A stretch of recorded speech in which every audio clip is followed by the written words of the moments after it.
Hey guys, my name is Nikki. I am 20 years old and I am sitting next to a Pikachu, and I'm a feminist. And so is Pikachu, from what he's told me. She, he, I never. Anyways, so what does being a feminist mean to me?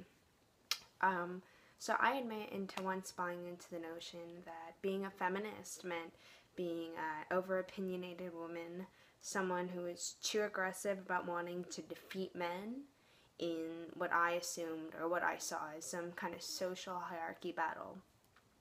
However, just this summer, a catalyst of events, 3 in particular, caused me to really think about and redefine what the F word meant to me. So the first of the 3 reasons occurred when a close friend of mine spent the summer living with me after her first semester, or actually her first year of college. During her stay, we kind of talked about, college life, dorms, parties, all that, and she confessed to me that she had been sexually attacked and was more or less forced to do stuff against her will. Luckily, she got away from her attacker, but when she started telling people at the party about what happened, a lot of people denied her accusations, said she was drunk, said she didn't know what she was talking about, accused her of lying, and that really, really upset her. And when she told me, it really, really upset me. Something that both kind of scared both of us was that night she had found out that the guy who had attacked her the night prior had actually raped another girl in her room.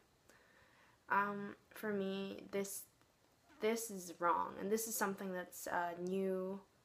It's not new, it's been happening, but new in the essence that a lot of people weren't really talking about it 5-10 years ago, but it's something that's been happening. What I really like to see in this movement, what I've been seeing, are people, these girls standing up, and it's scary and it's hard, but one in particular, Emma, I'm gonna butcher her name, and Emma Sulkowicz, she's doing a project at Columbia. You might have heard of it by now, but it's called Carry That Weight, or the mattress, her mattress exhibit. And what she's doing is she's carrying around her mattress, and until her attacker is no longer going to the same campus as her, she's going to carry that around as a symbolic representation of what happened to her. And I applaud her. I think that's a great idea, and I love that she's bringing that into the social spotlight, because those are issues that really need to be addressed right now.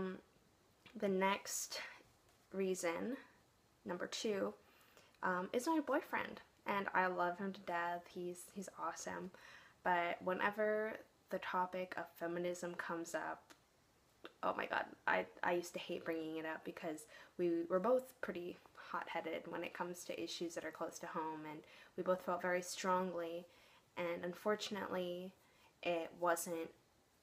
we weren't really on the same page about certain issues.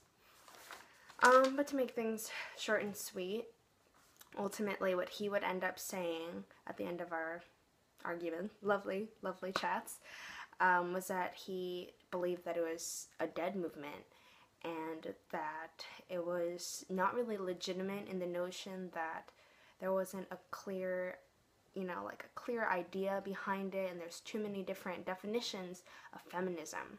So he felt like that was why it would fail in achieving anything substantial. So then, on our final reason, and on that note, we actually recently both watched the Emma Watson video where she talked in the UN, and that was something we could finally agree on. So thank you, Emma Watson. So I've officially decided to join the movement because of the He for She campaign. Emma talked about some different points, and she really said some things that I had not heard before that I really liked, and it caused me to readjust the way I looked at the word feminism. Instead of a movement fighting against men, this movement in this era is inviting them to join. And I really believe together that's the best way we can fight the monster that not necessarily as men, which is what a lot of women have the misconnotation about. It's gender inequality, and that's the problem. It's not just women who live under those social shackles, if you will. It's men too. And with this, I think with this alliance, it's really gonna start something different, and I'm really excited to see what happens. Lastly, kind of on that note still, I have horrible spelling, and in all my little notes I was writing feminism, Fem-Men-ism. So it was literally Fem-Men-ism. But when I looked at it, it's actually kind of a genius, idiotic thing that I did, because you look at the word fem, F-E-M, and in Latin that means women. Men, man, masculine men. And then ism is philosophy, typically a political ideology or an artistic movement. And I thought that was brilliant. It's like been in front of us, or in front of me and my dyslexia, this entire time. Fem-Men-ism. It's literally changing what the word means by looking at it differently. So lastly, these 3 events, family, friends, media, made me realize that it's time for change, and I want to be a part of it. So, thanks for watching.